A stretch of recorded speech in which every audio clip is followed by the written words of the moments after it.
ತಿಳಿಯಬೇಕಾದರೆ ನಿನ್ನ ಅರಮನೆಯ ಪಂಡಿತರನ್ನು ಕರೆಸಿ ಕೇಳಿದರೆ ಅವರು ಸಂಕ್ಷಿಪ್ತವಾಗಿ ಹೇಳುವರು ರಾಜೇಂದ್ರ, ಸಂಕ್ಷಿಪ್ತವಾಗಿ ತಿಳಿಸುವರು. ಪೂಜ್ಯರೇ, ನಮ್ಮ ಅರಮನೆಯ ಪಂಡಿತರಿಗೆ ನವಗ್ರಹಗಳ ವಿಚಾರವು ಚೆನ್ನಾಗಿ ತಿಳಿದಿರುತ್ತೆ. ಹೌದು ರಾಜೇಂದ್ರ, ನೀವು ಕರೆಸಿ ಅವರನ್ನು ಕರೆಸಿ ಕೇಳಿದರೆ ನವಗ್ರಹಗಳ ವಿಚಾರವು ಸಂಕ್ಷಿಪ್ತವಾಗಿ ತಿಳಿಸುವರೇ ಪೂಜ್ಯರೇ. ತಿಳಿಸುವರು ರಾಜೇಂದ್ರ. ಪೂಜ್ಯರೇ, ತಾವು ಹೇಳಿದಂತೆಯೇ ನಡೆದುಕೊಳ್ಳುತ್ತೇನೆ ಪೂಜ್ಯರೇ. ರಾಜೇಂದ್ರ, ನಾನು ಬಂದು ಬಹಳ ವೇಳೆ ಆಯಿತು. ನಾನಿನ್ನು ಮುಂದೆ ದೇವಲೋಕಕ್ಕೆ ಹೋಗುವೆನು, ಹಾಗಾಗಿ ನಾನಿಂದು ಬರುವೆನು.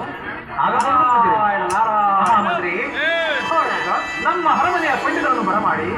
ಹಾಗೆ ಆಗಲಿ, ಬರಮಾಡುತ್ತೇನು. ನಾರಾಯಣ